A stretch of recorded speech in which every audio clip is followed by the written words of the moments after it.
શિવ ભક્તો, ગુજરાતીમાં એક કહેવત છે, દીકરી હોય કે ગાય દોરે ત્યાં જાય.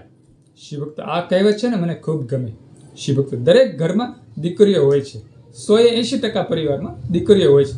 20% પરિવાર એવા હોય છે કે જે ઘરમાં દીકરીઓ નથી હોતી. તે ઘર થોડુંક ઝાખપવાળું લાગે. જે ઘરમાં દીકરીઓ હોય ને તે એમ કહેવાય કે તે ઘર છે ને સ્વર્ગ સમૂહ લાગે છે, રૂડું રૂડું લાગે છે. અને જે ઘરમાં ઝાંઝરીનો ઝનકાર ગુંજતો હોય તે ઘર 100% સ્વર્ગ સમૂહ જ લાગે. શિવ ભક્તો, આપણા આંગણે દીકરી રમતી ભમતી હોય તો કેટલું રૂડું લાગે છે. તો શિવ ભક્તો, ખાસ કરીને આપણે દીકરીઓને સાચવવી જોઈએ. અને દીકરી તો એમ કહેવાય કે 18, 20 વર્ષ, 22 વર્ષ, 25 વર્ષની મહેમાન કહેવાય. અને મહેમાનને તો હંમેશા આપણે સાચવવી જ જોઈએ. શિવ ભક્તો, દરેક ઘરમાં દીકરીઓ હોય છે અને આ જ દીકરીઓનો શિવ મહાપુરાણમાં સરસ ઉલ્લેખ છે. શિવ ભક્તો, શિવ મહાપુરાણમાં કહેલું છે, દરેક મા બાપ માટે આ વિડીયો છે. શિવ ભક્તો, શિવ મહાપુરાણમાં કહેલું છે કે યોગ્ય સમયે આપણે આપણી દીકરીના વિવાહ ન કરાવીએ ને તો મા બાપને પગલે પગલે પાપ લાગે છે. શિવ ભક્તો, ખાસ કરી અને આ જે શબ્દો છે ને તે સમજી લેવા જોઈએ. દરેક મા બાપને સમજી લેવા જોઈએ કે યોગ્ય સમયે આપણે દીકરીના વિવાહ કરાવી દેવા જોઈએ. યુવા અવસ્થામાં આપણી દીકરી આવે ને એટલે આપણે તેના વિવાહના એમ કહેવાય કે ઠેકાણા જોવા મળવા જોઈએ. યોગ્ય મૃત્યુ ગોતવો જોઈએ. અને એમ કહેવાય કે આ કાર્યમાં કોઈ પણ મા બાપ પાછા પડે છે ને ત્યારે એને પગલે પગલે પાપ લાગે છે. શિવ ભક્તો, ખાસ કરે અને આવું શિવ મહાપુરાણમાં કહેલું છે. એટલે દરેક મા બાપને, દરેક વડીલોને મારે એટલું જ કહેવાનું કે આપણે થોડુંક સજાગ થઈ જવું જોઈએ. જે ઘરમાં દીકરીઓ હોય ને તે મા બાપને થોડુંક સજાગ થઈ જવું જોઈએ. થોડોક વ્યવહાર રાખવો જોઈએ.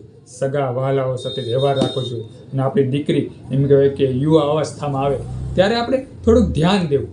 ધ્યાન એટલે એવું દેવાનું છે કે સગા વહાલામાં આપણે વાત કરવી કે યોગ્ય મૃત્યુ હોય તો કહેજો, યોગ્ય મૃત્યુ હોય તો કહેજો. હવે આપણે એમ કહેવાય વાવડ દેવા જોઈએ. આપણે સગાવાલામાં કહેવું જોઈએ. પેલા જેવું છે, માગ્યા વગર તો માં પણ ન પીરશે. આપણે સગાવાલાને કહીએ તો તે યોગ્ય મૃત્યુ આપણી દીકરી માટે ગોતી લાવે છે. એટલે થોડોક વ્યવહાર રાખવો જોઈએ. થોડુંક આપણે એમ કહેવાય કે સારા સંબંધો રાખવા જોઈએ તો આપણી દીકરી ફટાફટ વળી જાય છે. એટલે ખાસ કરી તમામ મા બાપને, તમામ વડીલોને મારે એટલું જ કહેવાનું કે શિવ મહાપુરાણ પણ દીકરીઓનો ઉલ્લેખ છે કે દીકરીઓને યોગ્ય સમયે વિવાહ કરાવી દેવા જોઈએ. અને જો એમ કહેવાય કે આપણે યોગ્ય સમયે દીકરીના વિવાહ નથી કરાવતા ને તો પગલે પગલે આપણને પાપ લાગે છે. કારણ કે દીકરી પોતે બોલી નથી શકતી કે હે મા બાપ, તમે મારા વિવાહ કરાવી દો, હવે મારે લગ્ન કરવા છે. કોઈ પણ દીકરી આવું બોલતી નથી. એટલે આપણે મા બાપને સમજી અને 20-22 વર્ષે આપણે આપણી દીકરીને એમ કહેવાય કે યોગ્ય મૃત્યુ ગોતી અને તેને પરણાવી દેવી જોઈએ. તો ખાસ કરી અને થોડાક સજાગ રહેવું. તો શાસ્ત્રમાં પણ આનો ઉલ્લેખ છે કે આપણે દીકરીઓ હોય તેને આપણે ખૂબ સાચવીએ છીએ, ખૂબ એમ કહેવાય દેખરેખથી મોટી કરીએ છીએ. પણ જ્યારે એમ કહેવાય કે જેને વિવાહ કરવાનો ટાણો આવે છે ને ત્યારે આપણે થોડાક પાછા ડગલા ભરી જઈએ છીએ. સુંદર આ એક વિડીયો તો જે શિવ મહાપુરાણમાંથી શબ્દો ગોતીને મેં બનાવ્યો છે. તો સુંદર આ વિડીયો ગમ્યો હોય તો વિડીયોમાં લાઈક આપજો, કોમેન્ટમાં હર હર મહાદેવ, ઓમ નમઃ શિવાય લખજો. અને આ વિડીયો બીજા હિન્દુ સનાતન ધર્મના લોકોને શેર કરી દેજો. બધા શિવ ભક્તોને, હિન્દુ સનાતન ધર્મના લોકોને મારા હર હર મહાદેવ અને ઓમ નમઃ શિવાય.